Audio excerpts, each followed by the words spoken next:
It was only when I talked to Craig that I became extremely excited of what this adaptation might look like.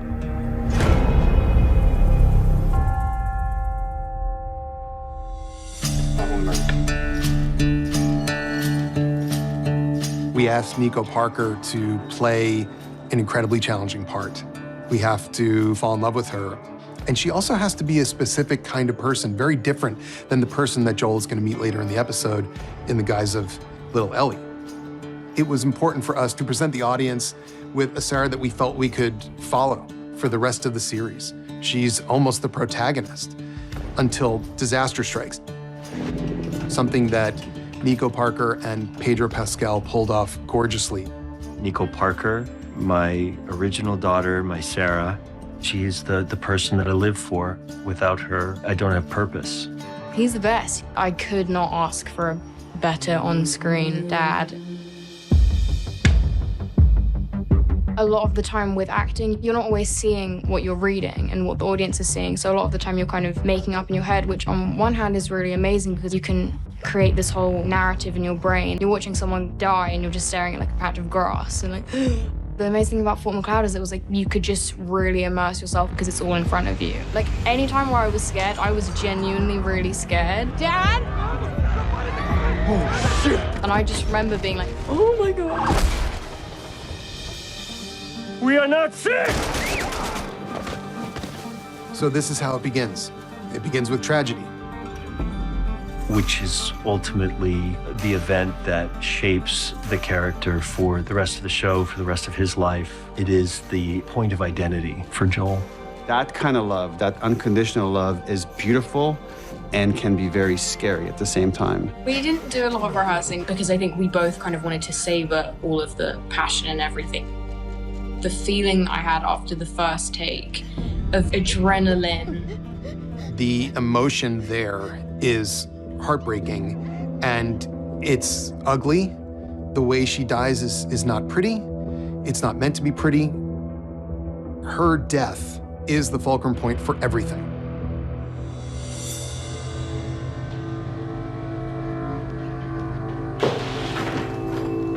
My name is Marlene. I'm the leader of the Fireflies in the Boston QZ. I first met Marlene almost exactly 10 years ago in 2012. It was to audition for the video game. As far as the HBO series, I don't remember when I first heard about it, but when I did, I was like, Mommy want that. Did I think that they would actually cast me? No, I didn't. The hundreds of people that work on the game make you look like Marlene, make you look like the character and turn it into a masterpiece. It's another thing to step in front of the camera and embody her with my own instrument. And I had a couple of things on my side, which was I grew into her, I aged into her a little bit, and I guess my deep passion and love for her. As a writer, you're trying to construct a scenario where like a person is trying to avoid a fate worse than death. For Joel, it'd be losing a daughter again, and he probably would not survive that. So then how do we put him in a situation where now he has to be with this girl and he immediately tries to reject it? You're gonna do it. The hell we are. We don't have time for this. Joel is a broken man, and he meets this kid. Ellie's not a big fan of Joel when she first meets him. Their initial meeting doesn't really set them up to be the greatest of friends, but I think that's also because they're like similar personalities. They just clash, and they don't know how to relate to each other yet. Asshole! In the final moments of this episode, Joel forgets that the girl that is standing behind him is not his daughter. Primitive instinct takes over. He can't help but act. Something else took control of him in a similar way to how the cordyceps does, except for him, it's a version of love. The most remarkable thing about that moment is that when Ellie watches him beating a man to death, she is activated. Earlier in the episode, when Sarah sees him killing this old woman who's infected, who he has to kill, You killed her. she cries. Baby, I'm sorry. Ellie doesn't cry. Ellie likes it. She likes the idea of somebody defending her like that, and she likes the idea of that guy being punished. And this is where you begin to see the problem, but also the deliciousness of the pairing, These two were meant to be together, but look out. Well before we ever rolled any film, we gathered together a small army of people to work on how to get the clickers right. And getting the clickers right means that people who have played the game will go, that's it. And people who haven't played the game are gonna go, oh my God. To present the clickers on screen correctly, my feeling was that we had to make 5,000 decisions exactly right. We brought Barry Gower in. Barry Gower worked on our prosthetics on Chernobyl. He's the best. When we joined the show, we spoke to both Neil and Craig about the design for the clickers, and we started off with a lot of preliminary concept art. We were using that as a stepping stone, and even though we were creating new, refreshed versions on the same brief, we kept going back to the original designs that Neil and his team had created for the games. Neil and I were ruthless in our pursuit. The first time I got to see the full prosthetics, I got tears in my eyes. It looked so good, and it was so creepy and beautiful at the same time, and it captured a lot of the things we were trying to do with the game, but it was there in real life. We found some terrific actors who were fans of the game and understood the movement, and we're really happy with how it all turned out. One of the changes that Neil and I felt we needed to make early on was the way the fungus would spread. Obviously, we did a lot of research on fungus and cordyceps. Neil and Naughty Dog, of course, had gone through a lot of that stuff as well. We started looking at something called mycelium, which are these threads that make up fungus. In the game, it spreads through biting and saliva, but it also can spread through the air, through spores. And while that works in a video game environment, in real life, spores move around everywhere. And it's just harder to buy into the notion that spores localize and don't spread. Craig had this idea that I loved, which is just like the way fungus operates, is sometimes it's like the largest organisms you could have in the forest. It's a single organism that could just communicate to different parts of it. Like if you touch a tendril here, a mile away, you could wake up a horde of infected that will now like come after you. Indeed, there is this thing called the wood wide web. Fungus can communicate chemically over insane distances. They are remarkable organisms, and unfortunately, in this case, also terrifying. And that's one of those changes that we made from the game to the show. In the game, it was the military chasing us, but we felt like, just again, the way it was playing out, we couldn't sustain that. And I believe it's actually more dramatic and kind of interesting than what happens in the game. Tess was a character that we did quite a bit of expansion on. She doesn't have any particular emotional connection to the world as far as we know. So in that regard, she's kind of a perfect survivor. Once she understands what Ellie is, and that Ellie represents some modicum of hope for the world, you see that there is something in her that was always there that is ready to come back out. When Tess finds out that Ellie is immune, there's immediately a light bulb moment for her that goes off, which is like redemption. I think Tess goes, if they do this one thing, that can potentially save everyone. She can in some way be redeemed for all the shitty things that she's done. Even in getting bit and understanding that her life is going to end, she is even more committed to hope and inspires Joel to move on with Ellie for just a little bit longer. I had imagined that the scene was going to be very different to the way that it actually turned out. I thought it was going to be much slower, and I thought it was going to be like this magnetic kind of pull. And then when we came to do it, I don't know, it was just so not what I had thought it was going to be. Neil understands how to create fear, and it's gorgeous. I think what's narratively fascinating about The Last of Us is it's a new kind of apocalypse and the story of our compulsion to dominate.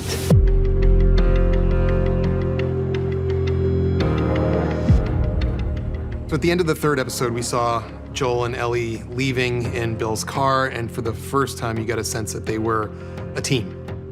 And that theme carries through into the fourth episode. There's an uneasy truce, but they're not necessarily anything more than, as he says, cargo. Joel? Did you know diarrhea is hereditary? What? runs in your genes. Joel secretly loves Ellie's humor and her jokes and her puns. He pretends he doesn't, but he does. And I think that means a lot to Ellie that he does actually find her funny. I don't think she ever worries about annoying him. She kind of loves it. Feel free to wait in the truck.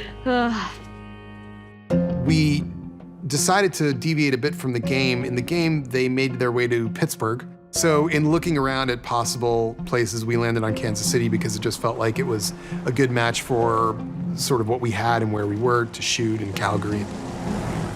I had an idea about which episodes that I was going to have to get my head around quite early on.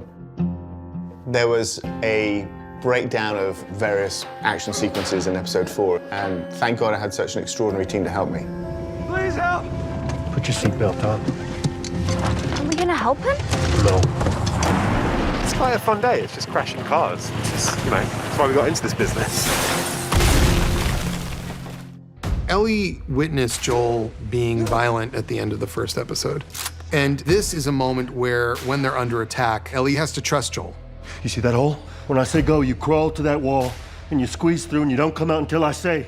He is this protector, he is this violent man, he's gonna take care of her. But what she encounters very quickly is how ugly that violence is. He is attacked by someone else who is going to kill him. And Ellie, who has found a gun, walks out and saves Joel through an act of violence. And Ellie is confronted by the horror of what she did and what she's capable of. Joel has an opportunity to comfort her. He doesn't. And you could see how quickly Ellie just wipes those tears away and pretends nothing happened at all because she's just like him. This was another thing that we discussed early on. How do we personify this group? Because in the game, they were just an obstacle. How do we give them a face? And here, it would be interesting if they were more than an obstacle. They'd feel like people with a real goal and real motivation and humanity. So with the character of Kathleen, we get to see that she's this ruthless leader, and she clearly has the respect of this group that managed to take down a quarantine zone. Find who did this. Find every collaborator and kill them all. In the gaming world, playing Tommy was one of the unexpected joys of my career. So to be a part of that world again and see it come to life three-dimensionally is really exciting. Perry and Kathleen, they're new characters. Kathleen is the leader of the resistance, and because of Perry's past in the military, he is willing to follow her lead. Kathleen is a tough woman. She's a very principled woman, but she definitely has a dark side. When there is a dramatic shift in power from a repressive regime being overthrown by a revolutionary force, history is full of examples where the revolutionary force is just as bad as what was there before. And here in Melanie Lynskey, we have that embodied. I love humanizing villains. And so much of The Last of Us is about people that have to make choices. Joel! And whether they're heroes or villains really depends on your perspective.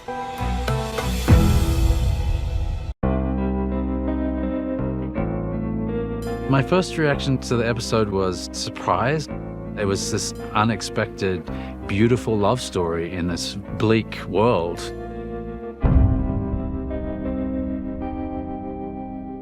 My philosophy on this show has always been, when should we deviate and when should we come back? If it's kind of the same or worse, we stay where the game is. If it's better, we deviate. We talked about using Bill, because he's on his own, as a way to follow through time and see how things changed within the context of a man. One of the first conversations Craig and I had about this episode was like seeing Frank. But this is probably the biggest departure between the game and the show. We knew from the game that Bill had a partner. His partner was Frank. In the game, Frank is already dead. And I thought that there was an opportunity to go a different way. I'm really hungry. Haven't eaten in 2 days. Doesn't sound very long out loud, does it? Bill and Frank are kind of opposites, really, in terms of the way that they kind of operate in the world. You know, Bill's super practical and not emotional, and Frank is the opposite of that. We're gonna make friends. We don't have friends, Frank. Bill is a sad character to me when I just envision him in the world before Frank shows up. Frank's nature is he's a people person. He's been able to persuade people of his value. Whereas Bill has used the other approach, which is, I have a gun and I'm pointing it at you. Unless you run away, I will kill you. It's amazing because we get to do such contrasting scenes, sort of action kind of scenes, and then really like intimate, vulnerable scenes. With each episode, there's a sort of reflection of where love can take you. And this was the pure, innocent version. This is the beauty that love can bring us. The last scene is emotionally charged, but strangely enough, it's also quite perfunctory. What really is important is the not being too emotional, because I think it's better to let us be emotional. We've lived the life with them, and the point that Frank says that today is my last day, that's really about, okay, let's just go through all the things. Just give me one more good day. I've seen this thing 200 times, and I still cry. That's those two guys doing it to me, no question. It's remarkable. That's the dream. When Ellie reads Joel that suicide note, Bill kind of spells out, look out for the people that you love. And he specifically mentions Tess. It's a reminder of Joel's failure. Joel has already failed to save his daughter, and now he's failed to save his romantic partner. What's next?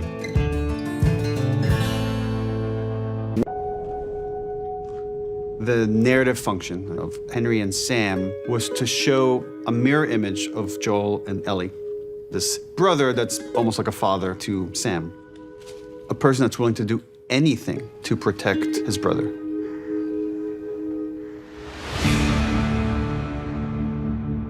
Sam and Henry are another example of this duality that we encounter, who are bonded together not only because they're the only family they have left, but because they also speak a language that very few people speak. I love that so often when we were working on this, when we had a deviation, Craig would always call me. He's like, okay, I've been thinking about Sam, and hear me out. I know it's a big change, but what if he were death? And it's a way that Sam has to rely on Henry even more. They're going to help us escape. And I said, that's so good, it makes me upset that I didn't think about it.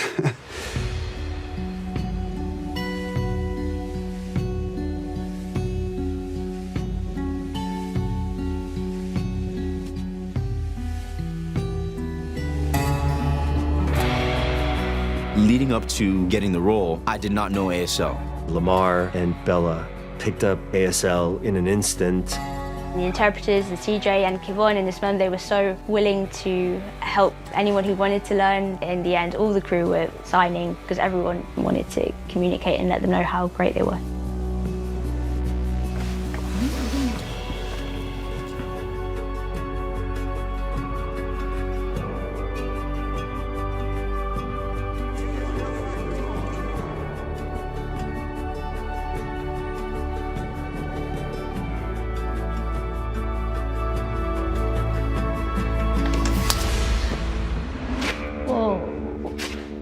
When we go into the sewers and we see that there was like a whole community down here that has perished, you get to appreciate how different groups survived. For fans of the game, when they see that drawing of Ish, they know this whole other story that has existed and happened in this world. In the game, you could pick up notes and read them. It's one of those few moments of pure innocence when you're seeing them laugh. That's very rare in this world. Sam definitely does bring out a childlike energy in Ellie, and I think that naturally came just through working with Kivon. Endure and survive. Yeah, man. Keep it down, we're not out yet. You know, I wasn't exactly telling you the truth before. He's responsible for Kathleen's brother's death because he was saving his own brother. And so, my brother's more important than your brother. These are decisions that love makes, not rationality. I know why you did what you did, but did you ever stop to think that maybe he was supposed to die? He's just a fucking kid. How many people will you sacrifice? How many people will you burn to protect the one you love? Kathleen would say her absolute moral code is one of her strengths. I think it's one of her weaknesses. You need to have empathy for the positions that people are in. In a world where everything's falling apart, you latch on to the things that you can to stay sane. For a show that has monsters in it, we don't have a lot of monsters because there's no gameplay when you're watching a show. But I wanted people to feel for the first time just how humanity lost. Because look at what's pouring up out of the ground. When it came to the infected, we realized that we had the largest amount of infected that we've ever had in the show so far. So we got in contact with Terry Notary, who does a lot of work with movement on the Planet of the Apes movies. He set up a special infected boot camp with stunt and movement people.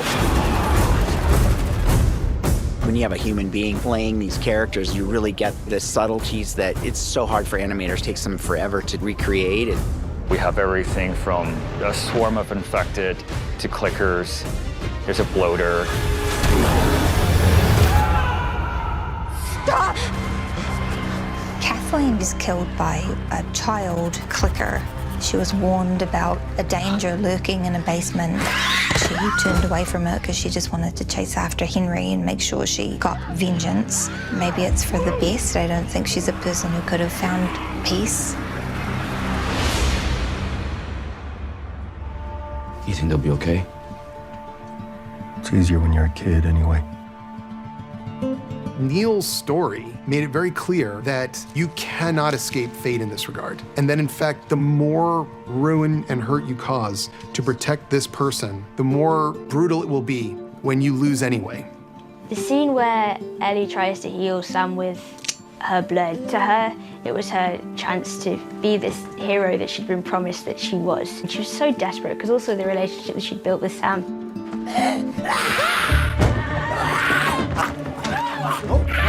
It was really tough for me to film the scene in this room. Sam is so important to Henry. Once he lost Sam, Henry felt as though there wasn't much to live for. What did I do? And I think it really affects Joel and Ellie moving forward in the story. This is where Joel is beginning to understand what's happening inside him, because it's been 20 years since there was anybody in his life like a Sam that would ruin him if he were to lose them. And he doesn't quite know how it happened, but it has begun to happen now with Ellie. When he sees what happens here, all he can think is, that's going to be her and me. And it terrifies him.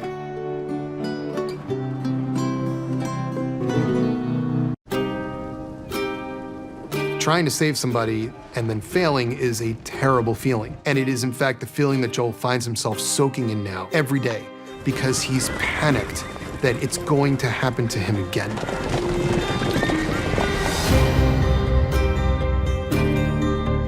He can handle being shot at, he can handle being punched, kicked. What he cannot possibly fathom is going through the experience of losing his child again, and that's what Ellie is becoming to him. Ellie doesn't make relationships easily, mainly because the relationships she has built have been cruelly taken away from her. That's where Joel and her are the same. What's incredible was to be able to explore things that I think are very much a part of the experience of the game, but you can expand on. You're not gonna scare us. Scared him? One of those things is the internal life of these characters. With the show, there was this addition of like, he's having a physical reaction to that. He can't breathe, his chest hurts. It's a combination of his age, but also all the events that have just happened. Are you dying? And his connection to Ellie. He's just so scared. And Ellie doesn't quite understand what's happening with him. Joel just feels like he needs to save everyone around him. Joel has this goal where he thinks he needs to go save his brother. And then he arrives in Jackson. Not only does he not need to save his brother is thriving. This place actually fucking works. When we were in Canmore filming, just the little town of Jackson, I was just like, there's the bank, there's the studio, lights! I was like, they got everything, they got all we need. It just makes my job easier because I could just really come onto set and be. Imagine going to a town and being able to put in like a half-acre stables with sheep and horses and cows and all of that stuff. My favorite part of that was building the paddock and the stables and everything in the parking lot right in the middle of town. Hey, Joel, check it. When we go into these places, we're not doing anything small. We spend quite a bit of time there. And if there's one business on a street that we want to film on that doesn't want to play ball, we're out of luck. Fortunately, we've had everyone accommodate us everywhere we went. Jackson, it's this beautiful community. It's the closest some group has come to the world that we know, the world that we live in, that they could watch movies, that they could celebrate Christmas. I'm sorry about your kids. It's okay. And kid, just Kevin. Sarah was Joel's daughter. There's this beautiful moment where Joel stumbles outside and he thinks he sees his daughter. We love the idea that for a moment he would think, just for a moment, and then he would see her with her daughter and he would think, that's what I would have. We always try to keep her spirit in the scene. I think it's always a ghost in the room between Joel and Tommy. I'm failing in my sleep. It's all I do. It's all I've ever done. It's failure. Anybody who's like grieving or who've lost a child, everybody goes through that path differently. With Maria, I think she poured into the people because that's what she had. And I think Joel kind of just imploded. Like, I just feel like he just went into himself. But it is different to see how Maria and Joel both handle those losses very, very, very, very differently. I've lost people too. You have no idea what loss is. And that scene is perhaps the most famous scene from the game. We did it almost exactly. We changed a few things here and there. The general execution of it was something that I thought was important we stick to exactly. Everybody I have cared for has either died or left me. Everybody fucking except for you! Me and Pedro, both of us really felt the pressure of that. And when you feel too pressured in something, when you've created that for yourself, it can be hard to perform how you want to. Yeah, no, I had sleepless nights over that scene. I didn't envy them, so trying to like do a scene that like exists in the game and is like seared into people's mind, and they made it their own, and it's just as beautiful. Ellie admits she's afraid and that he makes her less afraid. And what Joel doesn't know how to tell her is she makes him more afraid. That when you care about something or someone, that's when the fear happens. Joel? Joel, no, shit! Ellie's biggest fear is definitely ending up alone. Joel, open your eyes. Open your eyes. I can't fucking do this without you. Please. At the end of episode 6, Joel appears to be dying. When we return to find him with Ellie, he is in terrible shape. And in fact is telling her to leave him because he's not gonna make it. Ellie has to make that decision. In the moment she hesitates, we are brought back in time to an Ellie we have not met. We get to see what is it like to be a kid in this world. Before you get thrust on this crazy journey or find out you're immune to the cordyceps, you're just a kid in a military school that feels like she doesn't belong. She has no connection with anybody else except for this one girl that left her and she thought was dead because she was gone for so long. Are you okay? I'm fine. I just ran away for a bit, that's all. If you're going through some shit, you're supposed to, I don't know, talk to your best friend about it. Riley is Ellie's only friend, really, in the QZ zone. She also has quite a big crush on her. Their bond and their relationship is very real and pure and fun. They have a really interesting dynamic, and I loved working with Storm to create that. Riley is played by Storm Reed. We had to find somebody that was able to not only be on Bella's level in terms of talent, but also somebody that we think would have the upper hand on Ellie, and that's a tall order. Turn right, open the door, tell me when you're there. Go. Fine. This is Riley's one last chance to show her love and appreciation before she goes away. Are you there? I'm here. Now what?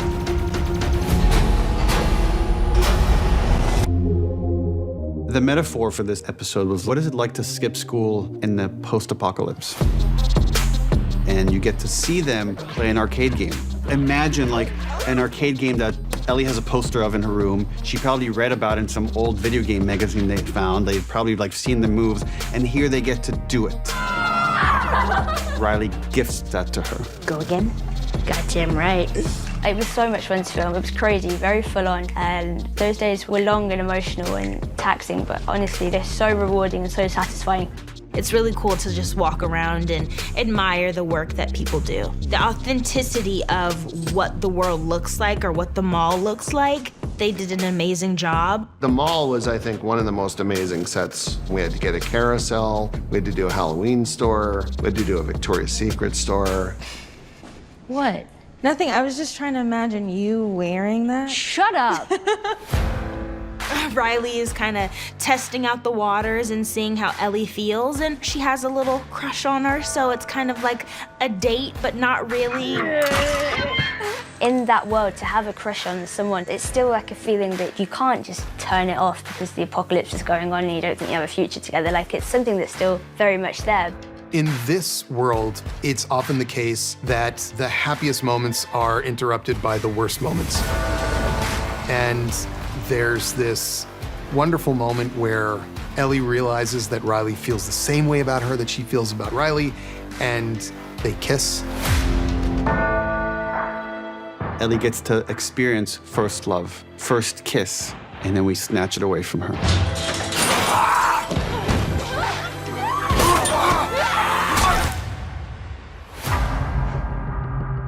They're attacked and they are both infected. And they believe, quite certainly, that they are both going to die or turn into a monster. No!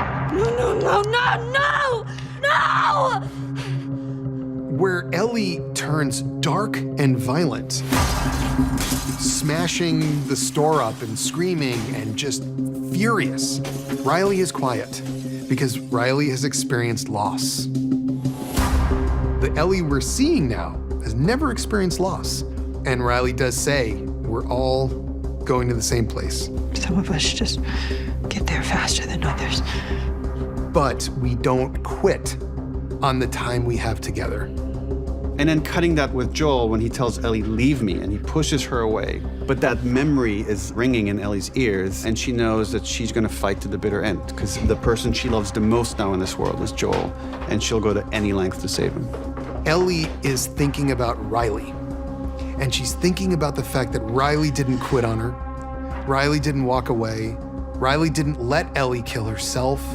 And Ellie's not walking away from Joel. And she walks right back down there and she says, I'm going to keep this moment for as long as I can. For as long as I have you, I'm with you.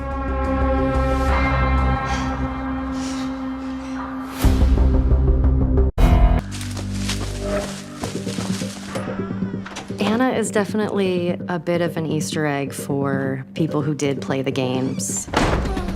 She's just, in some ways, an extension of Ellie. I'm excited. I played Ellie in the first and the second game. So it's special for me to play the mother of this character that I care so deeply about. It sort of brings the story around to meeting Ellie for the first time and how she was first brought into this world. Even her mother had such a fight. It shows how strong Ellie is, of where she came from and what she had to go through. Filming the actual scene and that whole attack, I mean, that stunt woman was unbelievable. You are acting to a certain extent of like, I'm scared. But I actually felt scared. It was intense, but every second of it, I was like, I can't believe that I'm here and I'm getting to do this. Yeah, you tell them. You fucking tell them, Ellie. Anna and Marlene have been best friends and have gone through this whole journey together. We've already met Marlene up until this point and finally realized that connection when Marlene walks into the room and sees Anna in the state that she's in.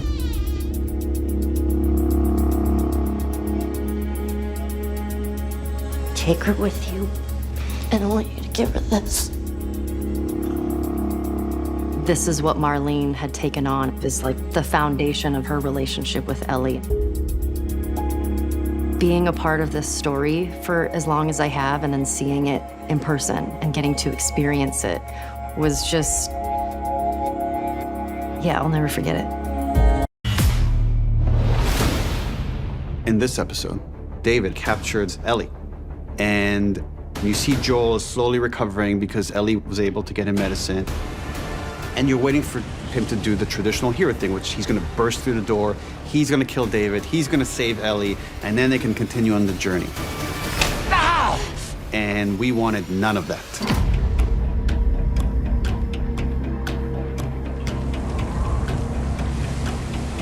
We think of it as our cold episode. That one was really cold.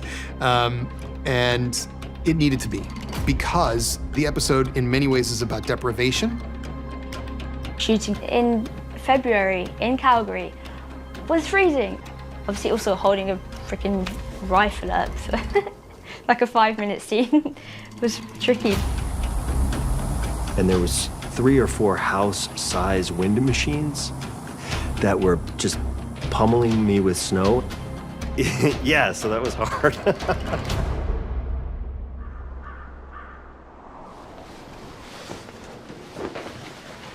You thirsty? So we find ourselves in this darkest place with the darkest version of Joel. And Ellie is forced to survive on her own. This sequence is the thing that inspired me or like made me want to make the game. So in the game, at this point, you play as Ellie. And it's this really wonderful moment when you watch people play it because they almost always say, oh my God, I'm Ellie. You're quite a hunter. We didn't even hear you coming. Turn around and walk away. She is prickly and doesn't trust anybody. Naturally, she obviously isn't going to trust a random guy and his buddy in the middle of a snowy forest. What do you need? We have boots. Medicine? Like for infections. We do. David presents as the good dad. And we begin to wonder if maybe she has met the one good person out there. We, of course, see fairly early on that there's also a very dark part of David. We bring her back with us. I'm gonna lead them away from you. But if anybody makes it down here, you fucking kill them. You got it?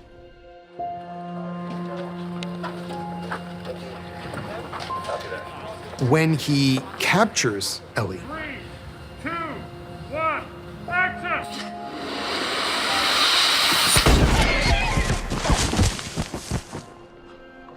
we are all meant to feel hopeless, because it is hopeless for her. And we also come to understand 2 things that maybe weren't immediately clear. One is that David is a bad father, in a terrible bad way. And the other is that these people that Ellie finds herself amongst have been eating their own dead. You're gonna chop me up into little pieces. I'd rather not. Really, what he'd like is for her to be his little minion, his little wife. Once Ellie begins to realize that, the relationship becomes a lot more tense and a lot more scary and a lot more dangerous. You're a natural leader. You're smart, loyal, violent. She's surprised by the accusation. You don't know anything about me. She has no choice but to recognize some truth in that. And certainly David believes he's about to turn her. You have a violent heart, and I should know.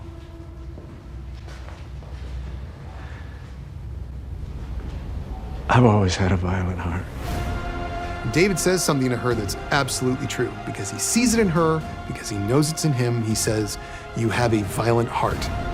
Ow! Ow! Ow! And that is something that Neil and I talked about quite a bit. It's not in the game, that line. As much as we love her, we also have to be a little scared of her. Tell them that Ellie is a little girl who broke her fucking finger!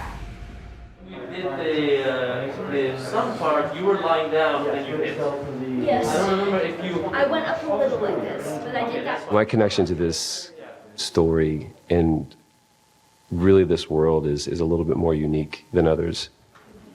The sawmill scene exists in the game to endear David to Ellie and to see this come to life in a completely different way. It's been a mind trip, man. It really has been. Top mark. And action. Please don't! You had your chance! Don't! I'm infected! David. No. Playing any character is an upgrade from what I thought I was going to be able to do. I thought I was going to be like a clicker. Ellie gets to demonstrate this incredible moment of, intellect and resilience and also just ferocious violence. And she plants that cleaver right here. And I slam up against the wall and I slump up against this thing and I slide down. And I was like, that looks awesome. Ellie! You don't know how good I am! We see Joel coming to help her, and we are rooting for Joel to save her, but that's not gonna get it done. In the end, the only person who can save Ellie is Ellie. And how? Violence. Bars her in a way that forever changes her. No! Get off of me! In a way, Joel saves her, but more emotionally. She's just so broken. She doesn't know what to say, and she's covered in blood. And then she just looks him right in the eye, and she leans forward and hugs him. Okay. It's okay, baby girl. And all he can say is this thing that he hasn't said in 20 years, which is baby girl, which is what he called his daughter. At the end of this story, you can see something snap in her. And the question is it permanent, or can she find her way back?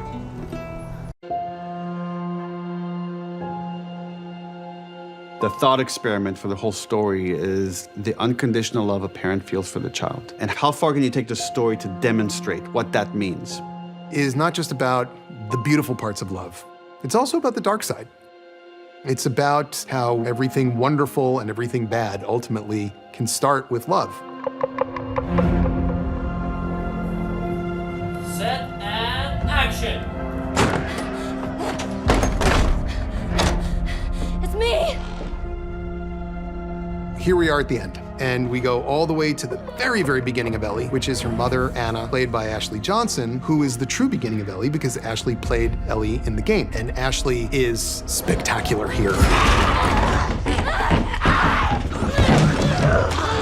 It sort of brings the story around to meeting Ellie for the first time and how she was first brought into this world. And there was a special level of it for me to play the mother of this character that I care so deeply about.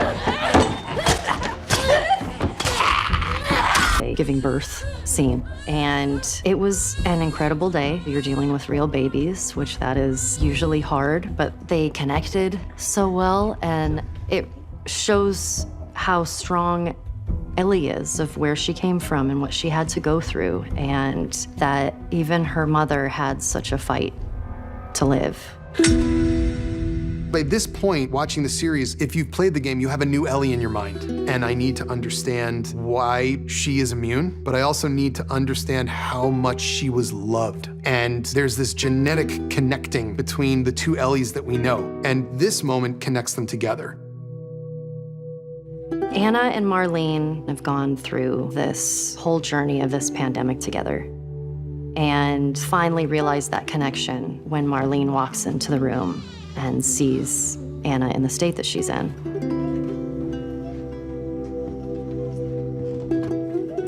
I don't know if I can talk about this scene without crying. They're fictional characters, but I do think that a wonderful gift of the series is seeing these two best friends' final words to each other in those last moments of Anna's last breaths. Her name is Ellie. We know what that is when we cannot save the people that we love. To feel powerless. And Marlene certainly does in that moment, because Ellie is the child of her best friend since childhood, who she had to execute. It's something that Neil told me about early on, and it made my jaw drop, and I said, we must do that. And that's how we begin our final episode.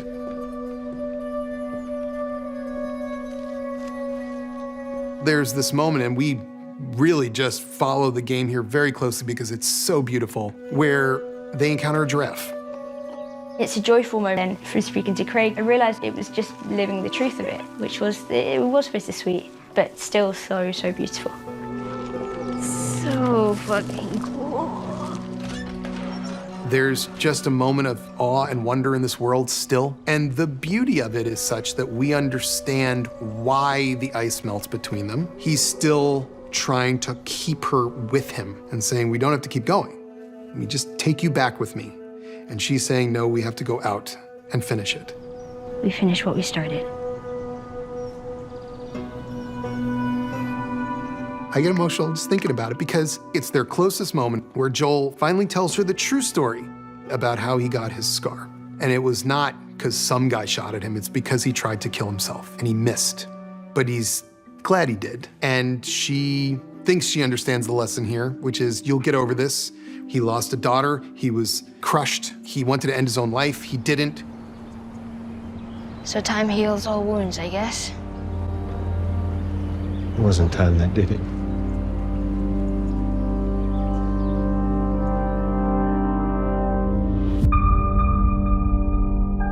In the hospital, Marlene quickly realizes this is not the Joel she knew because he has an emotional connection to Ellie.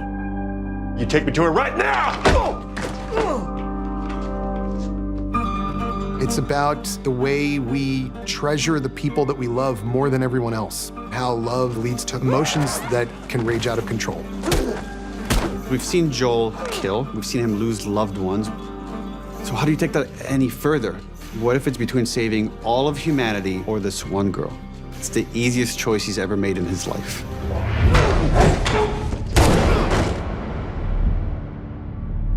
What would make one choose one thing over the survival of humanity, essentially?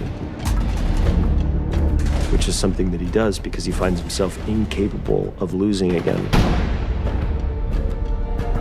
I won't let you take her. Unhook her. Move!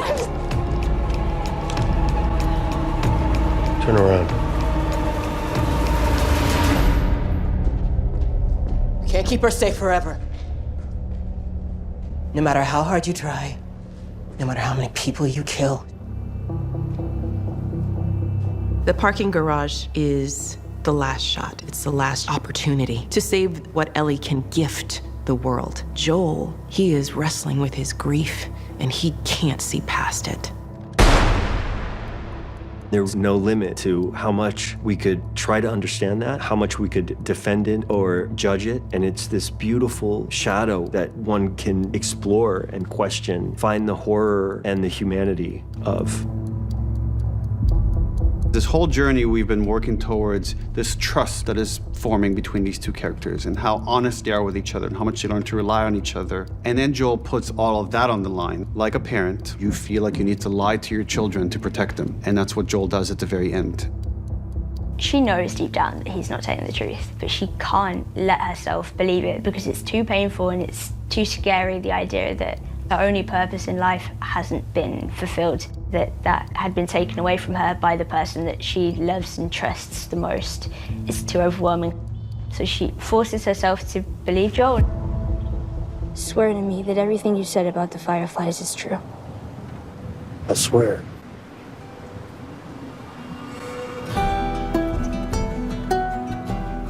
Time doesn't really heal anything. It just makes it fade. But people heal things. And in that moment, you understand the depth of what she means to him. And the horror of it all is that that's why the ending has to be the way it is. The ending is something that people have been arguing about for over a decade. Should Joel have done what he did? And a lot of people will say no, and a lot of people will say yes. In the end, The only thing we can be sure of is that we understand why he did it, and we understand that Ellie would not have wanted him to do it. That complexity is why The Last of Us as a narrative is so gorgeous. It's why it's the most beautiful story told in the entire genre of video games. It's why Neil is a genius, and it's why I wanted to make the show in the first place. Hey there, I'm Gabriel Luna, and I play Tommy Miller in The Last of Us. When I heard I was cast, it was a joint call with Craig Mazin, Neil Druckmann, and Carolyn Strauss. And it was fantastic, man, because I love the games. I already started playing the games. And then I'm a huge fan of Craig's. I love Craig. Tommy!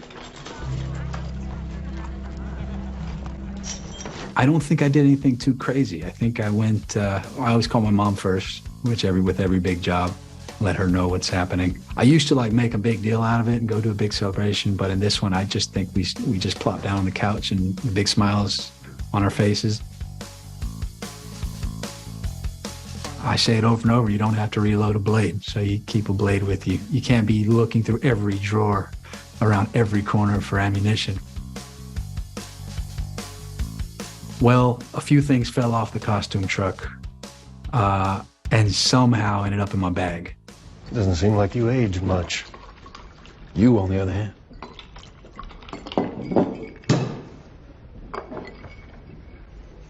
Thanks for still giving a shit about me. One of which being a beautiful belt buckle that was made by an 85-year-old craftsman there in Calgary, Alberta, silver and gold plated with turquoise, beautiful. I took a pair of boots that we had specially designed by a woman named Carolyn at the Alberta Boot Company, which she modeled off my boots. I wear a pair of Lucchese Ropers that she really liked, and she put an arrowhead on the pull-up tabs, which I requested, like an arrowhead, and then she sewed in Indian paintbrush, which I wanted something to feel very Texas, because I'm from Austin and I wanted a little hint of Texas in it. The very first scene where you see Tommy, it's an introduction to the character. It's an introduction to their family. It's a little bit of an invitation for the audience into our little family. Is there enough for our Uncle Tommy? There would have been. Hey, you still alive, you old fucker? Oh, he loves you. He's dependent on me. Not the same. I think it's the same. It's definitely the same. I thought we was having pancakes.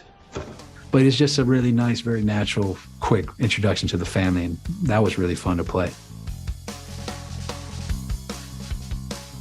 You know, there are really no must-haves in my trailer other than my morning coffee and a couple of boiled eggs.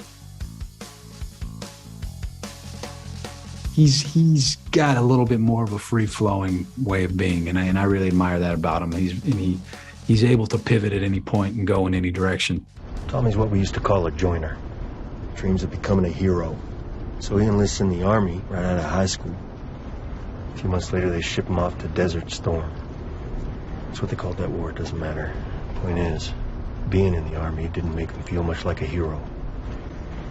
Cut to 12 years later, outbreak happens. He convinces me to join a group making their way up to Boston, which I did. Mostly to keep an eye on him, keep him alive. He is somebody that's okay with kind of moving sideways sometimes and taking his time and let the world pass him by. It's not necessary for him always to be racing. I admire that about him. Hi, my name is Merle Dandridge, and I play Marlene in The Last of Us.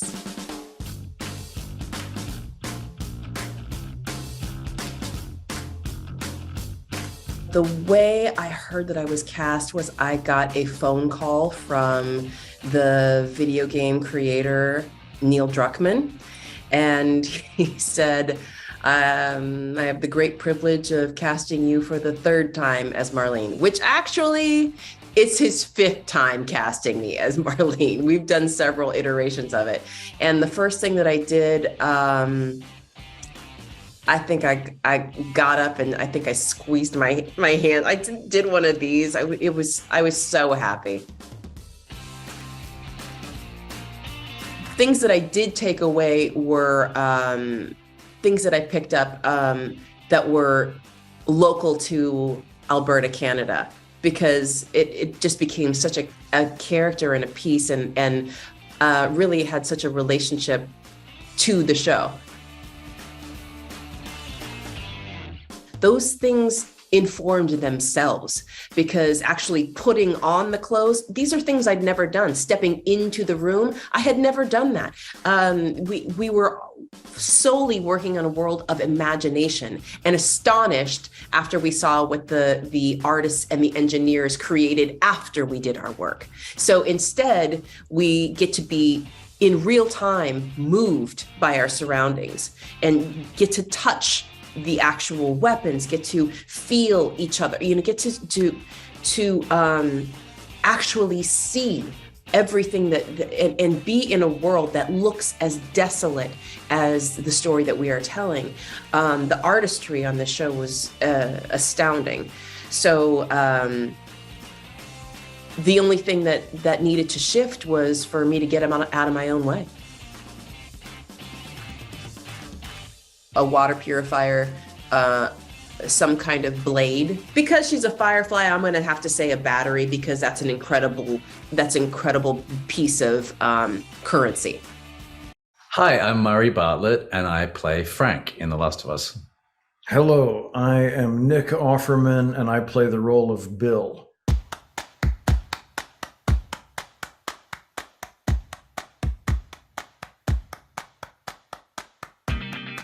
I think we first met on a dirt field in between our trailers, in which base camp was parked, which in Canada they might call a circus. Are you hurt?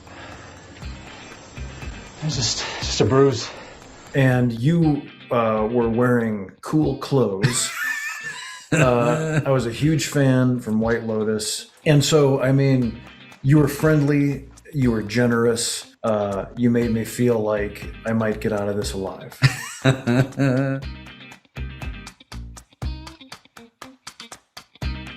I heard that I was cast because I got a phone call from my agent, I think, or my manager, saying that I was cast. This was pandemic times. I mean, quite deep in the pandemic, I think, still, right? Fairly deep. And so I couldn't really go and run in the streets and leap for joy, but I did go upstairs and very enthusiastically told my partner that I landed this job that I was very, very excited about. So who's Bill and Frank? One of the champagne problems about things going well in our business, you auditioned for the role because the White Lotus had not swept the planet as the juggernaut of entertainment that it is. And so had it come up a few months later, I think similarly to me, because there's plenty of tape available on me, they just offered me the role. Right, yeah. So, which is great. It's a lovely thing. I don't want to trade that circumstance, but you do lose out your agent calling you and saying, "Kid, you got the job." Right, yeah. Run down to the gravel pit and tell the fellas. And so, but I mean, I found out I got to do it when I got offered it and figured out that I could do it, thankfully. And I believe my wife and I hugged and then made slow, languorous love before cooking a 3-course dinner. Oh my God. Wow. I mean, I love to get roles. I got the biggest sort of, the longer road to finding out, but you got the better payoff, I think. Well, and I should say she's the cook. I mean, I'm the sous chef, and that I mean that both figuratively and literally.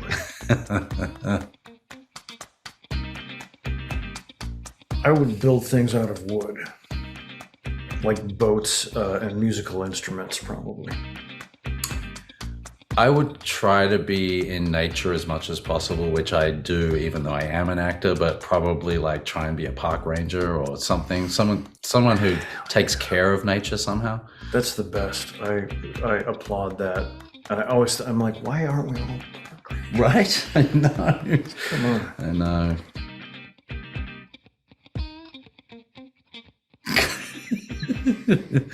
Well, I don't know about you, Nick.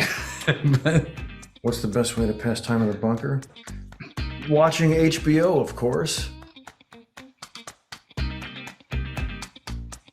I found it difficult to read that scene and not weep. Which, because I'm a romantic, it just seemed like such a beautiful place to arrive at after we've gone on this long kind of road with these two characters. It made so much sense. It speaks to sort of bigger themes about the show. When I read that scene, I shook my head and said, Mason, you slick son of a bitch. Hello, I am Bella. Hi, I'm Pedro. And we are from... Planet Earth. Right, well, that's debatable. When did you first meet? When did we first meet? Yes, and what was our first impression of each other? We didn't get to meet until we were on set Yeah. because of COVID restrictions. Mm-hmm. And you were coming to get your hair chopped And off. you'd been shooting and we just sort of Right. met at base camp. That's right. What, if anything, did you take from set? Like props? Yeah. Or trauma? I don't think, I mean, emotionally I can tell you a lot of things that I took. But physically, I don't think I took any props, did You you? didn't steal anything? No, I really want a knife. I didn't take anything. Some gray hair. This is natural now. It's just completely natural. You suit it. It's flourished. What would you pack in your survival travel bag? Is there internet? Right, I know exactly what you're packing. Well, let me take my my journal. How did you hear you were cast? What was the first thing you did? I was on set. You were working. I was working. You work too much. Oh, I haven't been for 6 months. Get me a job already. Oh, give me a break. But it was on set, so it was a very surreal thing, and I wasn't supposed to tell anybody. What item from the Game of Thrones world would you bring to The Last of Us? I really loved my robe. I knew you were going to say it. This is why I said clothing. I'm telling you. I knew you were going to say your robe. Because it looked fucking awesome. Right. I think that would be good in the apocalypse. Swish my way through it. Exactly, distraction. Flash. What about you? I liked my armor from season 8. Yeah. It'd be heavy though. I could be swishing around, protecting me basically. And I could just be swishing behind you. What is your most prized possession? What is my most prized Do possession? you want to look at it? Yeah. It just helps to kind of actually visualize Yeah, I the know. words. Do you have a most prized possession? A tear stick. A tear stick? What's that? They make you cry. The stuff that makes you cry. Yes. It has like a vapor? It's like menthol. It's like menthol and stick. And I knew this question was going to come up at some point, and I made a mental note to myself to remember that it's the tear stick, because it really is. It changed my life. Why? Because I was fought it for so long. I was like, it's just cheating if I use this to Oh, I cry see. in a scene. Like this is Yeah, not but allowed. Right, and I fought it for It so somehow long. kind of enhances. It helps you have the real emotion. Yeah, the tears produce the emotion rather than the emotion producing the tears. Right. It's so good. That's my most prized Interesting. Is it too late for me? What, to use a tear stick? Just start. You can borrow mine. You need to give me that tear stick. What's the best attribute you bring to a survival scenario? Unfounded confidence in abilities that I definitely don't have. What do you mean? Such as, I have too much confidence that I could take down a person. You can take down a person. Right, so if, like You've done I'm squats with me on your back. That's true. Okay, so maybe it's not completely unfounded. She can take you down. As I swish behind her in my mustard-colored Oberyn robe. What was your first job? Game of Thrones. Right, that would have been your first real job. Because you could also answer this as like, what was Right, like I worked in a bar. a job, yeah. No, that was... You worked in a bar? No, at 11 years old. I was a barmaid. At 11, no, that was my... Actually, I got paid like a tiny amount of money for singing in a cathedral choir. There you go. Mine was, I don't know, a coffee, like a barista. I've always at wanted a to be a coffee shop barista. in Manhattan. Can you do the...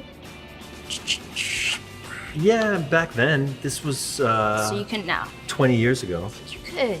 Over 20 years ago. Really? More than that. 30 years ago! You're old.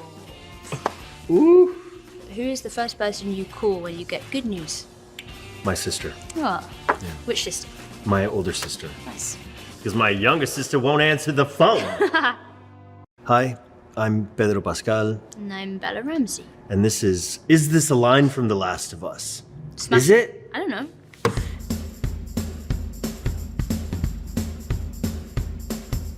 A man must have a code. This is a line from The Last of Us. No. You're correct. It's a line from The Wire.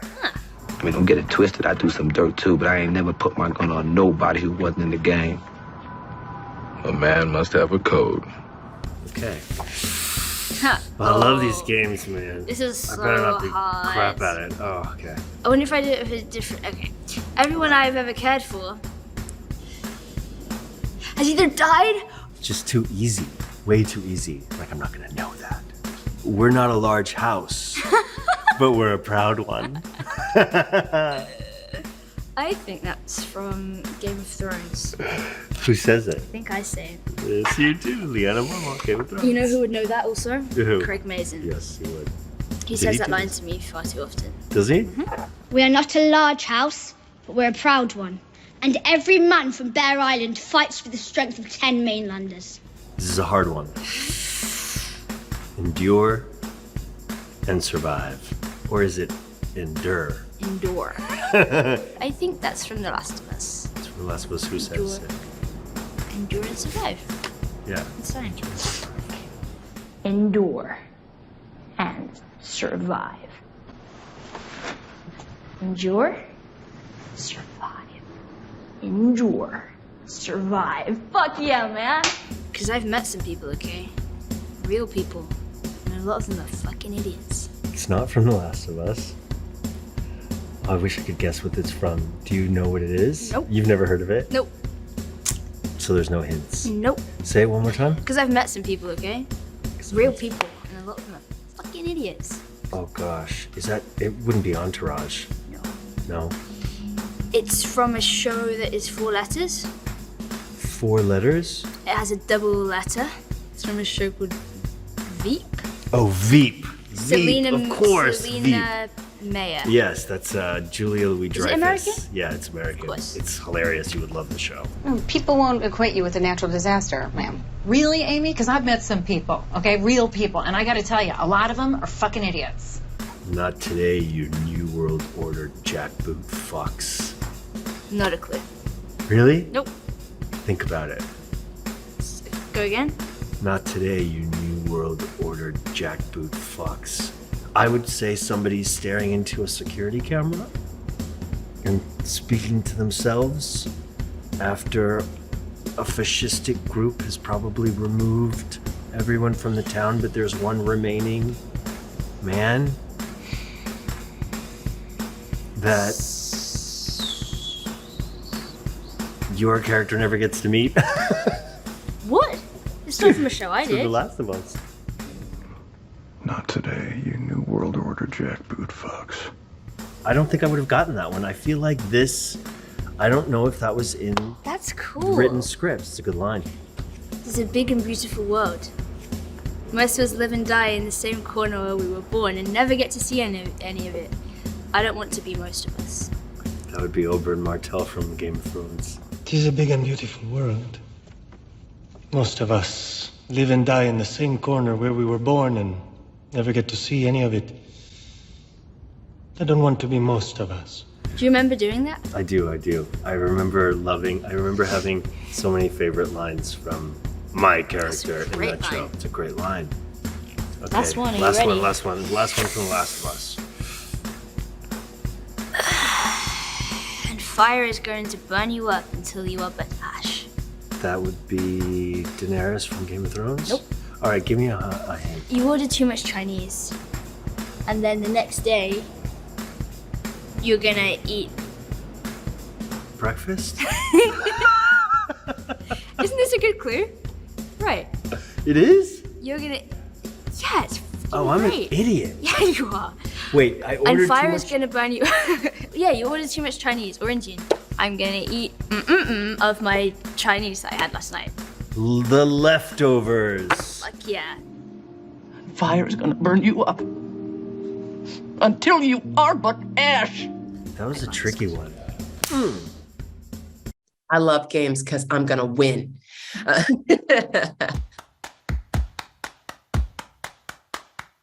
Hey there, I'm Gabriel Luna, and I play Tommy Miller in The Last of Us. Hi, my name is Merle Dandridge, and I play Marlene in The Last of Us. And we're about to play Is this a Last of Us line? That's a Last of Us line. It feels very much, or is that Game of Thrones? So death created time to grow the things that it would kill. I did season 2 of True Detective, so I should have known that. Yes, it's a Last of Us line. Fire is gonna burn you up until you are but ash. Oh, yes, it is. It's a great line. It's not a Last of Us line. No? No, I'm stumped. I don't know that one. And you know, they blame you if you stay. But they love you like you saved them when you come back. Yes. You haven't seen the world, so you don't know. You keep going for family. That's about it. I'm not family. No. Your cargo. No. The Wire? I mean, don't get it twisted. I do some dirt too, but I ain't never put my gun on nobody who wasn't in the game. A man must have a code.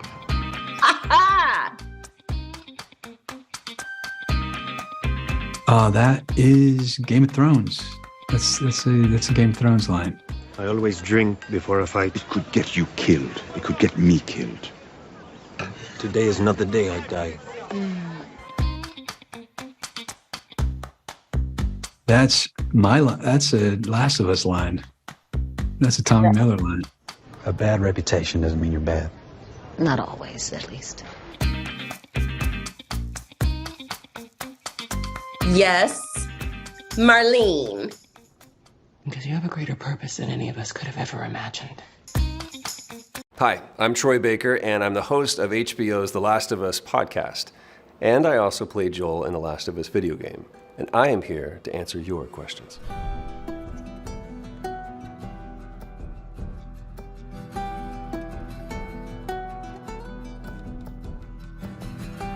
Number one, this is not a show about zombies.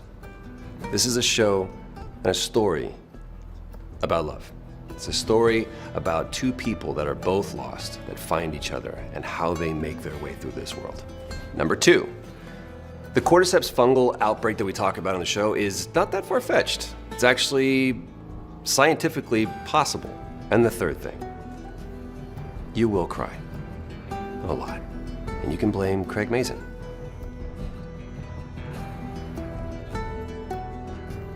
Absolutely not. The beauty of this is that it is two different versions, two retellings of the same story. So if you haven't played the video game, you can completely enjoy the show as a standalone. But I will tell you this, I don't think it's an either or. It's not either play the game or watch the show. This is a yes and. Play the game, then watch the show, or watch the show, then play the game, and enjoy discovering the differences.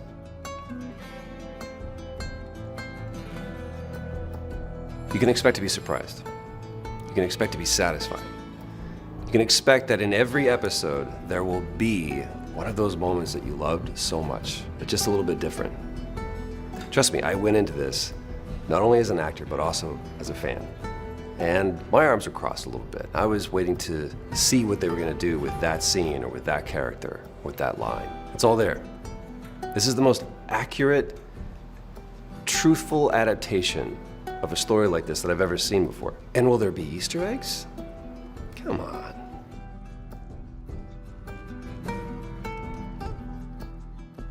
Yes, to both. All of the characters that you met in The Last of Us and you fell in love with and cried over are there. There are also new characters that I can't wait for you to meet. I remember there was this moment on set, and it was our first shot. And I'm sitting there, it's cold, and I'm in the middle of this massive production in this beautiful location. And I just kind of chuckled to myself. And the person that was standing next to me said, "What's so funny?" And I said, if you could go back 10 years to the person that walked into the audition, I never would have believed it. This is literally a dream come true. My goal with doing the show was that whoever played Joel would teach me something that I didn't know about the character, show me something that I missed. That's what Pedro does. He shows me that Joel is bigger than any one performance.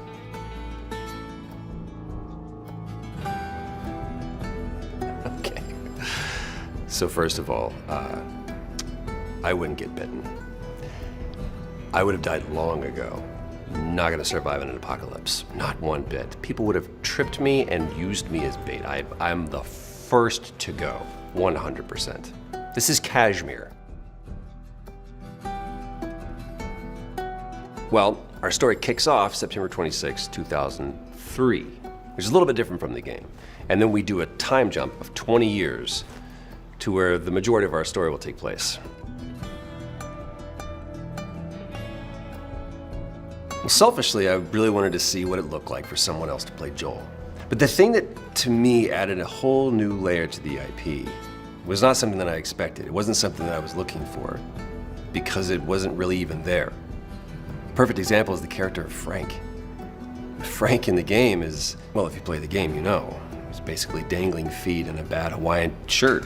But in this version of the story, he is the anchor point.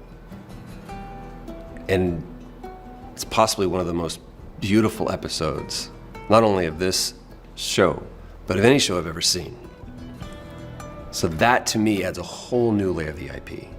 And that's what's at the heart of this story. It's the relationships.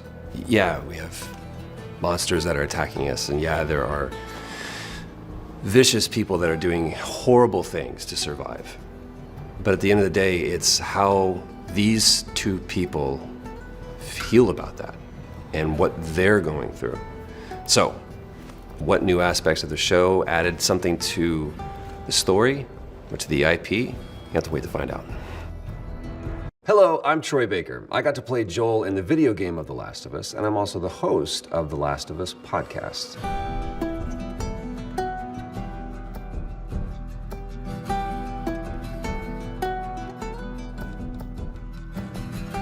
My reaction to seeing the story of Bill and Frank in the show resulted in a lot of tears. If you played the game, you know how that story went. Bill is this curmudgeon, he's this hermit, he's got this gruff exterior, and Frank is really just someone that we talk about. In the show, we got to see what that relationship looked like. Paying attention to things. It's how we show love. This is my street too. Just let me love it the way I want to.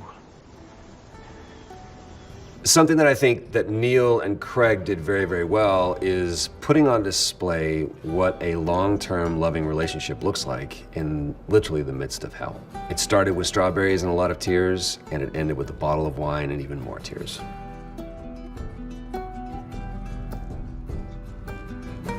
You don't have to like someone to respect them. And when we see Bill and Joel sitting down at a lovely luncheon in the middle of the day, the two of them instantly recognize the counterpart in each other. If everything goes down, when the Raiders come, what's the thing that Bill tells Frank to do?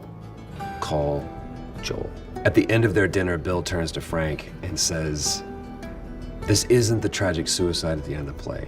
I'm old. I'm satisfied. And you were my purpose. And I think it took those 20 years, and maybe even that day, for Bill to realize that was his purpose. And in the game, Bill says, don't get attached to anybody, because that thing is good for one thing, and that's getting you killed.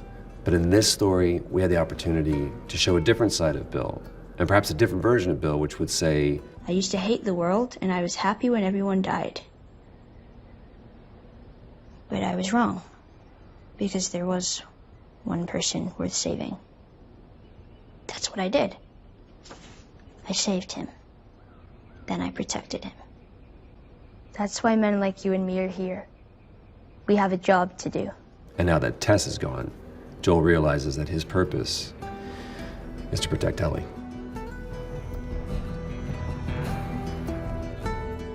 One of my favorite things about doing this podcast with Neil and Craig is that I have the opportunity to ask, just like you're asking me, all the questions that I would love to ask the creators of a show. How did you do this? Why would you do that? And there's always a moment in every episode where I'm not afraid of looking like I didn't know or looking dumb, but they blow my mind with some fact, either about how they made or a choice that originally wasn't in the script.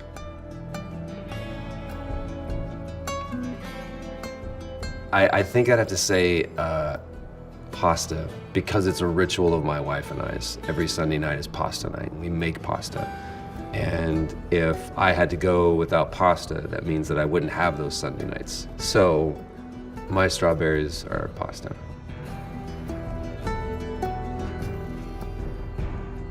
True to form with the video game, there have been so many Easter eggs already throughout this show. One of which is actually in episode 3. If you weren't listening closely enough, there's a whole conspiracy about bread and where this virus, this cordyceps virus, started from. And a lot of people thought that it came from bread. And Joel, in a conversation with Ellie, says, no one knows for sure, but best guess, cordyceps mutated. Some of it got into the food supply. Probably a basic ingredient like flour or sugar. There were certain brands of food that were sold everywhere, all across the country, across the world. Bread, cereal, pancake mix. what were the 2 things that he was supposed to eat on his birthday? Pancakes and cake. And those were the 2 things that he didn't get. Joel's path could have been really, really different. But my favorite Easter egg of all was in episode 2, because my buddy Neil Druckmann got to direct that episode. And if you notice, the lighter that Tess has, as she's trying to light as the clickers are slowly subsuming her, looks exactly like my character Sam in Uncharted 4's lighter. That was a little wink and a nod to not just me, but also this incredible story that the studio Naughty Dog had created in Uncharted, and was also a game that Neil directed.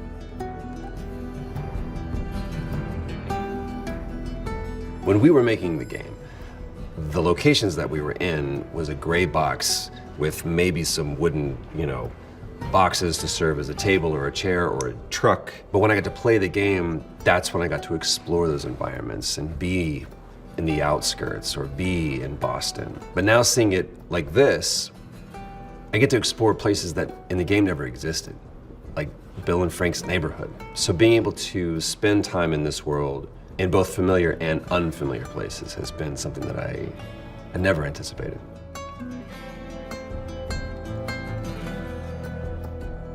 They split the ticket, but Bill and Frank might be my favorite characters, only because there was this treasure trove of riches that we didn't even know was there.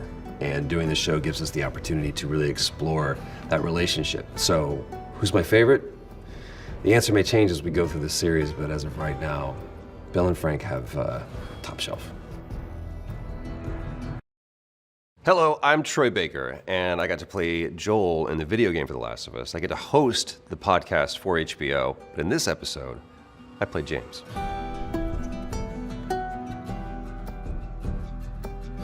I knew that Craig and Neil wanted to somehow find a place for me. They were very gracious and have lovingly welcomed us into this ever-expanding family of The Last of Us. I kept waiting, and I thought, maybe it's gone away, maybe there isn't something for me.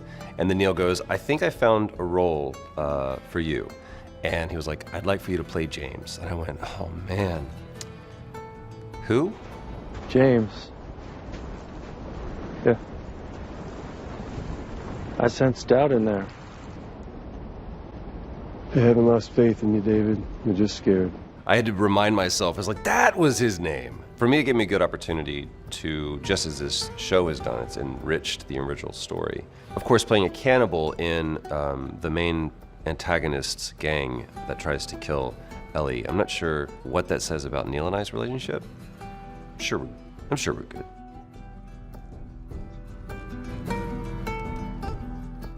I think there was an interesting little tidbit that wasn't in the game that we put into the show about David's group coming from the Pittsburgh QZ. That was a little wink to the game, since in the show, we went to Kansas City as opposed to going to Pittsburgh. But when the Pittsburgh QZ fell in 17, Fireflies and Fedra, I left with a few others, and that's how I ended up with our flock.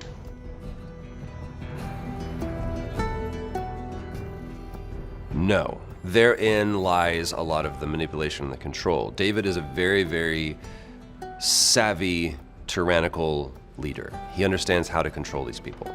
And part of that is by ruling through ignorance. Keeping people chained to their hope and their desperation is what allows him to maintain his position over them. He tells the people that he has to tell, and he tells those people, don't tell anyone. So there are people that are sitting down to eat this meal that think that they're eating deer. What is it? Venison. They're not.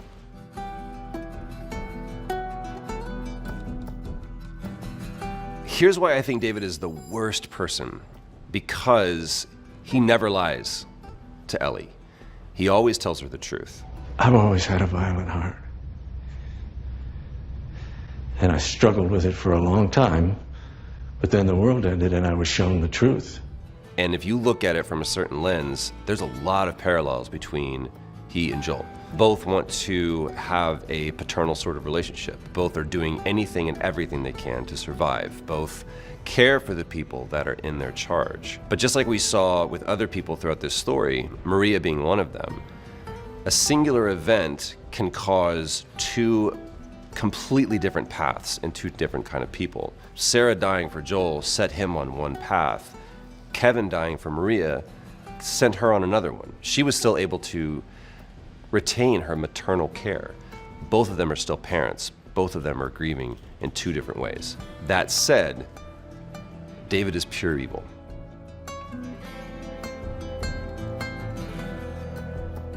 So having played the game, I knew what James, what his arc was going to be.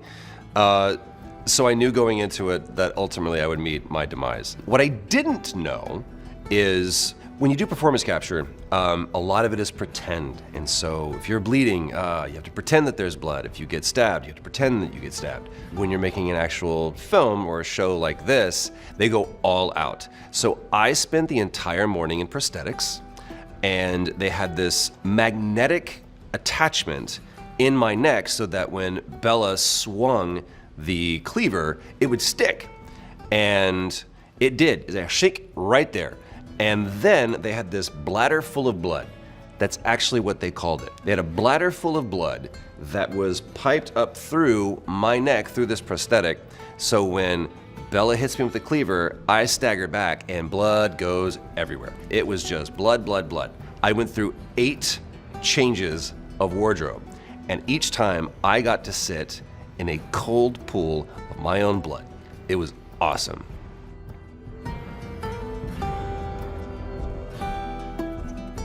Baby girl is a very important thing in the story of The Last of Us, and it was all in kind of an accident.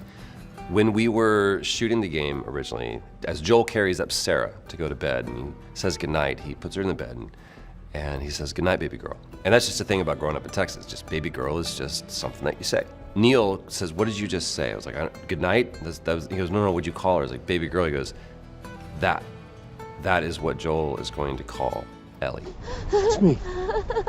It's me. It's okay. It's okay. It's okay, baby girl. So for that to culminate in this moment of trauma with Ellie, and for Joel to desperately try to connect with Ellie, and something within him just organically resorts to calling her baby girl. That to me is one of the biggest hallmarks of Joel's healing. Hey everybody, I'm Troy, and we're here to wrap up the finale of The Last of Us.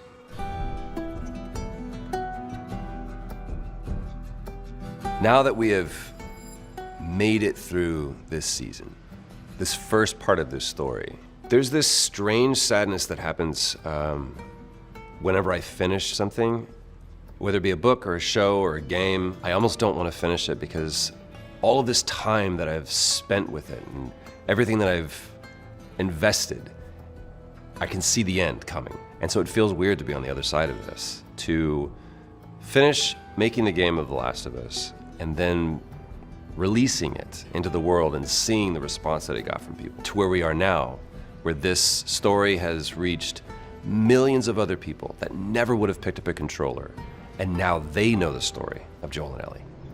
I'll follow you anywhere you go.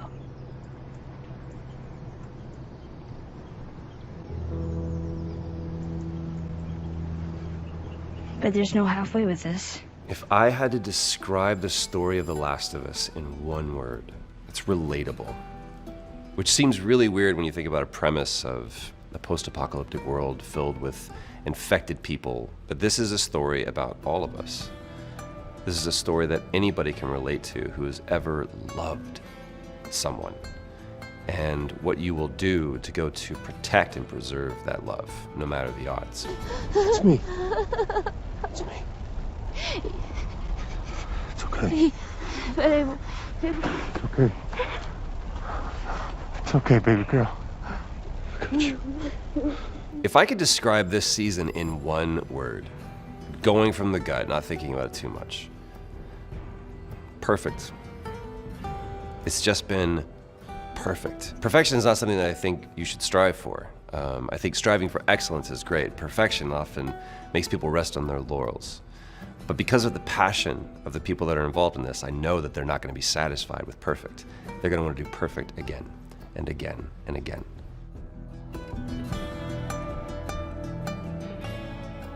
There are multiple moments throughout this season that I find myself just ruminating and unpacking. But I still go back to a very, very simple moment in episode 3 with Murray Bartlett's character, Frank, where he's sitting at the table waiting for Bill to come back from the kitchen for their final supper. Hope, fear, love, gratitude, all conveyed without a single word of dialogue.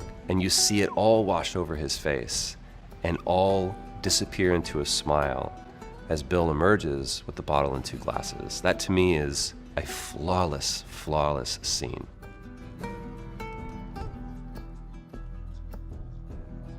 Top 3 favorite Easter eggs from this season would be Tess's lighter, because it was my character Sam Drake in Uncharted 4's lighter. I guess Mortal Kombat 2 in Left Behind counts as an Easter egg because it's not actually the game that they play in Left Behind, but it was the game that it was patterned after, so that kind of counts as a Easter egg. Episode 3, the window, being the last shot, and that mirroring the menu screen from the game. That's probably my favorite Easter egg.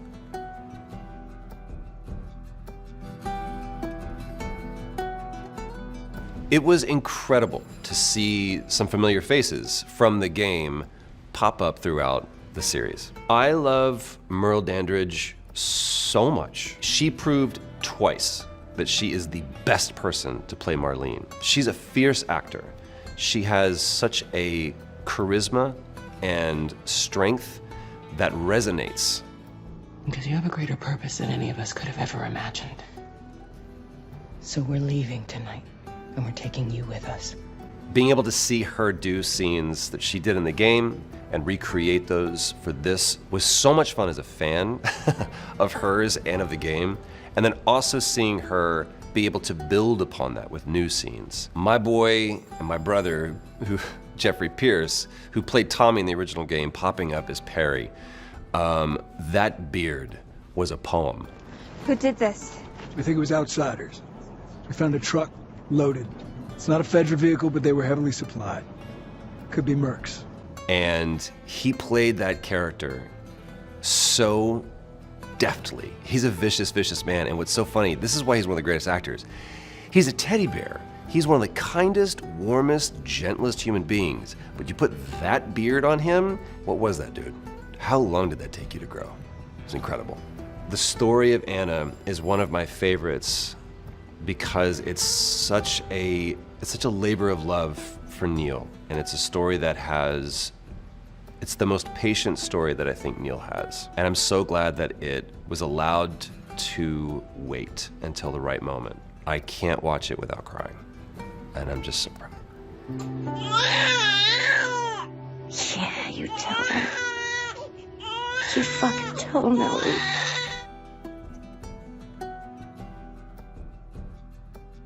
In every episode, this show enriched some aspect of the story that was told originally in the game. And the thing that I loved that this show provided was an opportunity to not be so tied to Joel's perspective or Ellie's perspective, but be able to show how this world affected other people and spend time with other characters that we normally couldn't. Obviously, episode 3 with Bill and Frank is a perfect example of that. But also to be able to be with Tommy for some moments, or to be with Maria. That beautiful scene between Maria and Ellie where Maria's cutting her hair didn't exist in the game. So it was just like your job back then or something? No, I was an assistant district attorney out of Omaha, Nebraska. I put bad guys in jail. Oh, cool, I guess. I always liked doing hair, though. Maybe it was a mom thing.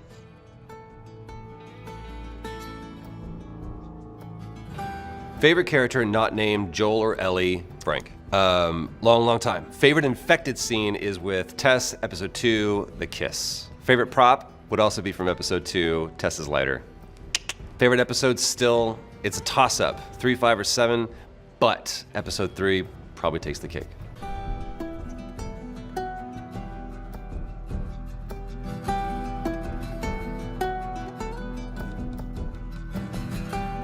The scene in the season finale between Anna and the birth of Ellie is such a significant one on so many levels. I hate to use the word meta, but it's so true because you do have this handoff from one Ellie to the other, and wonderfully and beautifully and flawlessly played by Ashley Johnson, who played Ellie in the original game. There's so many similarities between Ashley and Bella. It's like the same soul was split and put into 2 different people. I've known Ashley now for over a decade, and to me, she's just Ash. She's just one of my dearest friends and someone that I care so much about.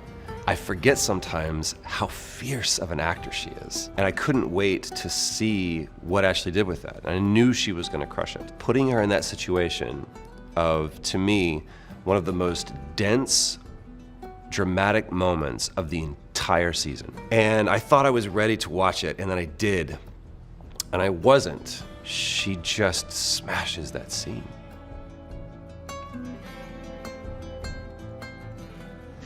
Take her with you to Boston.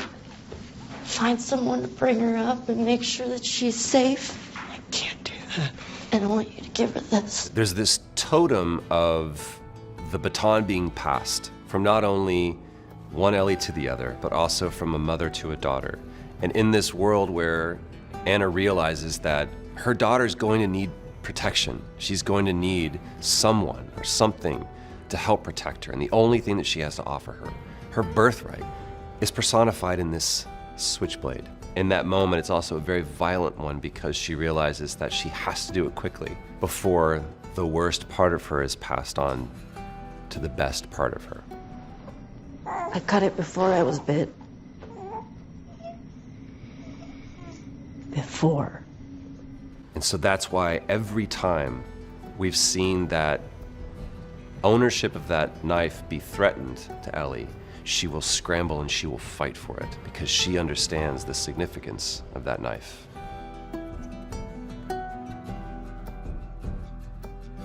Something that I love about The Last of Us is that whether it's the game or the show, it raises more questions than it answers. There's a temptation, I think, to try to answer every question that you can.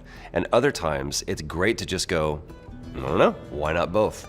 and leave people in the Schrodinger's purgatory of not knowing the actual answer. Why is Ellie immune? How is it that she is the only person in the world that is not affected by this virus? Is she the only one that's not affected by this infection? To me, is one of the compelling things that keeps people in this world, because I still want to know so many things, and I think the beauty is never answering those questions.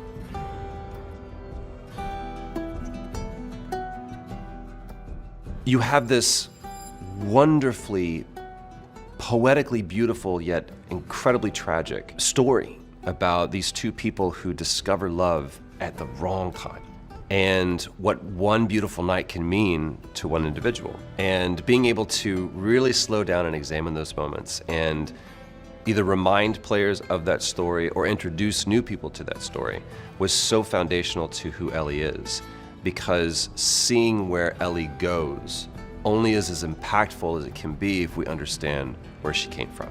When I got bit in the mall, I wasn't on my own. My best friend was there, and she got bit too. We didn't know what to do, and she says, we can just wait it out, be all poetic, and just lose our minds together. And then she did, and I had to. That story right there in one episode explained so much about Ellie. And so much of that is predicated upon Ellie saying it's not the first time I've killed someone, and being able to explore that and what that means to her. And the fact that it was to Ellie what Sarah was to Joel.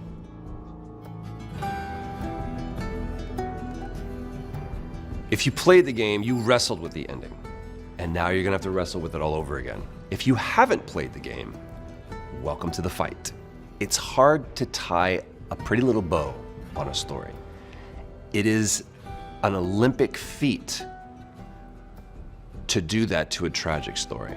And there's gonna be a lot of people that are frustrated, challenged, and wrestle over this ending. You find something new to fight for. And maybe that's not what you Swear want. to me. Swear to me that everything you said about the Fireflies is true.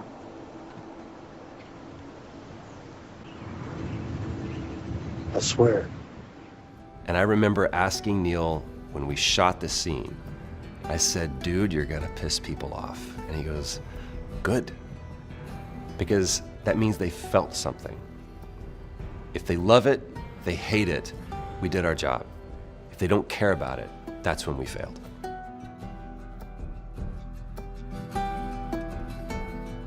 As we end season 1 and we now pivot to anticipating what season 2 looks like, I myself as a fan start asking a lot of questions. Who do you cast as Abby?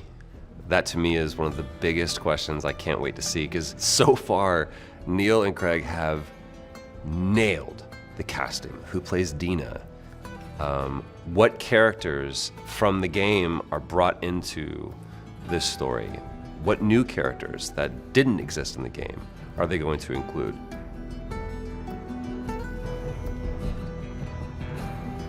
To all of those who have finished season 1 and are now anxiously anticipating season 2, number 1, I would say if you haven't played the game, play the game.